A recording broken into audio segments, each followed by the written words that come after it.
What if the one thing you've spent your entire life chasing is the very source of your suffering?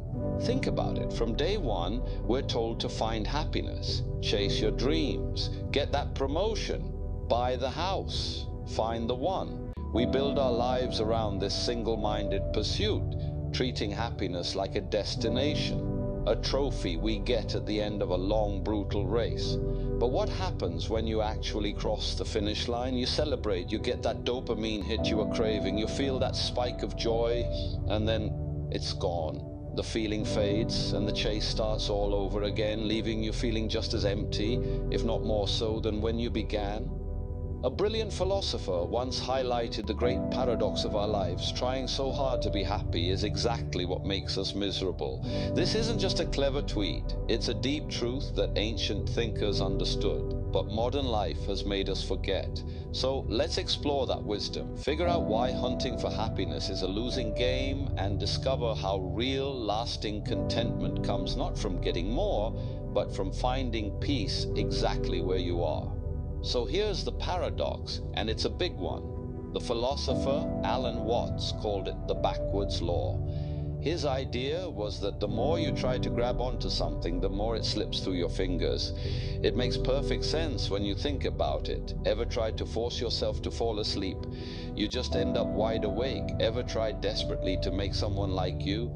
You usually just push them away. Well, happiness works the exact same way. The moment you make it a target, you're constantly reminding yourself that you don't have it. You're creating a state of lack. Your inner monologue becomes, I'm not happy yet, but I will be when this and that happens, and that when is a mirage in the desert. It's always just over the horizon. I'll be happy when I get that job. You get the job. The mirage moves. Okay, now I'll be happy when I get a promotion. You get the promotion. The mirage moves again. This game never ends because we keep moving the finish line. This isn't some personal failure. It's just how our brains are wired. Psychologists call it the hedonic treadmill. The theory is that we all have a pretty stable baseline level of happiness. Sure, big life events can cause spikes or dips, but sooner or later we drift back to our set point. That rush from a new car, a raise, or a viral post is temporary. Your expectations simply adapt. The extraordinary becomes the new ordinary, and you find yourself right back where you started, needing another hit to feel good again. You're running faster and faster on a treadmill, but you're not actually going anywhere. This trap is nothing new. Philosophers have been shouting about it for centuries. The famously grumpy German philosopher Arthur Schopenhauer had a pretty bleak take. He argued that life is just one long cycle of striving and wanting. He saw us all as a pendulum, swinging back and forth between two states, pain and boredom. The pain comes from our endless unmet desires. The boredom comes when we actually get what we want, leaving us with a sudden gaping void. For Schopenhauer, what we call happiness isn't a real thing. It's just the temporary absence of pain. Think about the relief you feel when a headache finally goes away. That's not some new state of bliss. It's just the pain being gone. In the same way, getting what you want doesn't add permanent joy. It just silences the pain of wanting for a little while. But since it's our nature to always want asterisk something asterisk, a new desire quickly pops up and the whole cycle starts over. More than a century earlier, the philosopher John Locke, a guy who heavily influenced the American Declaration of Independence, drew a line between imaginary happiness and true and solid happiness. Imaginary happiness is that quick, fleeting pleasure you get from scratching an itch, the brownie, the doom scroll, the impulse buy. These are the cheap thrills that often lead to long-term regret. True happiness for Locke was way deeper. It was a lasting fulfillment that came from using reason, living with virtue, and being your best self. He argued that the real pursuit of happiness was about having the freedom to pause, use your head, and decide which desires are actually worth chasing, choosing long-term well-being over a short-term buzz. We've just gotten so good at chasing the imaginary kind, we've forgotten how to build the real thing. So if chasing happiness is a fool's errand, what's the alternative? What did these thinkers know that we've forgotten? The answer is a radical shift in perspective. It's about stopping the chase completely. Viktor Frankl, a psychiatrist and Holocaust survivor, put this idea into perspective in the most powerful way imaginable. From inside the horror of concentration camps, Frankl noticed that the one thing that often separated those who survived from those who didn't was a sense of meaning. He realized that our primary drive as humans isn't to find pleasure, but to find meaning. Frankl famously said that success, just like happiness, can't be pursued, it has to ensue. It shows up as an unintended side effect of dedicating yourself to a cause bigger than you are, or loving another person more than yourself. Happiness, he said, has to happen. You have to let it happen by not caring so much about it. When you stop making happiness your goal and instead point your life towards something meaningful, happiness just kind of comes and sits down next to you. It's a welcome guest, but it will never stay if you try to lock the door and keep it captive. This idea runs straight through Stoic philosophy.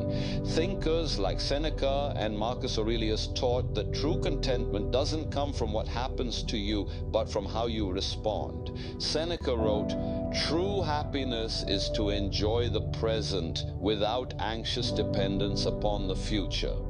The Stoics believed that the only real good was virtue. Happiness wasn't about feeling good.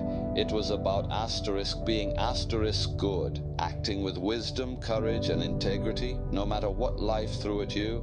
The goal wasn't to control the world outside, which is impossible, but to master your inner world, your thoughts, your judgments, your reactions.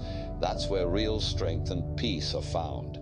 Okay, understanding the philosophy is one thing, but actually putting it into practice is what changes your life.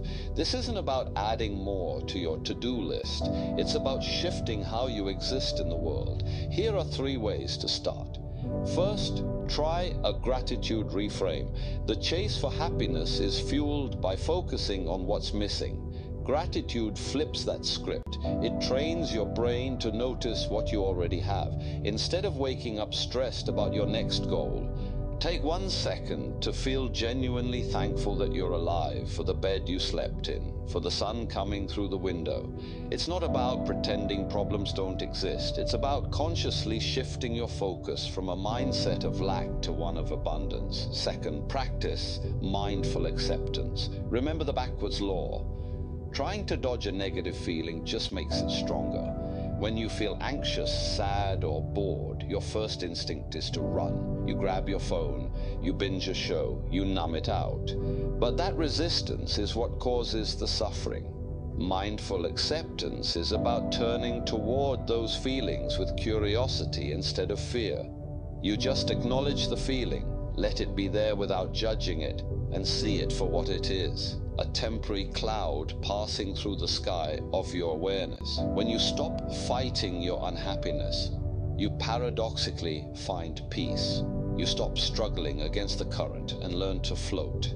Third, choose purpose over pleasure. This is the core of Viktor Frankl's wisdom. Take some time and ask yourself, what actually matters to me beyond a quick dopamine hit? What are my core values? Is it creativity, compassion, learning? Then start asking how you can live just a little more in line with those values every single day. This shifts your focus from the selfish question, how can I be happy, to the more powerful question, how can I be useful, or how can I contribute? Happiness then becomes what it was always meant to be. Not the point of the journey, but the beautiful scenery you notice along the way. So what gives your life meaning? It's a huge question, I know, but I genuinely love to read your answers in the comments. Sharing what drives us can inspire everyone to look beyond their own personal happiness chase. For way too long, we've been sold a lie. The lie that happiness is something you can buy, a place you can arrive at, or a prize you can win. We chase this mirage across the deserts of our lives, only to find ourselves tired, thirsty, and no closer to where we want to be. The wisdom of the ages is telling us to just stop. Stop chasing, stop running. The solution isn't to try harder, but to surrender. Surrender the desperate need for things to be different and accept the reality of this moment with all of its imperfections. Happiness isn't a destination you race toward. It's the quiet companion that walks beside you when you decide to be present for the journey. It's the warmth you feel when you're living a life that actually means something to you. It's the peace that finally settles in when you stop asking, "Am I happy yet?" and instead learn to say, "I am here, and that is enough." If you're ready to stop chasing and start living, subscribe for more daily wisdom on how to find peace in our chaotic modern world.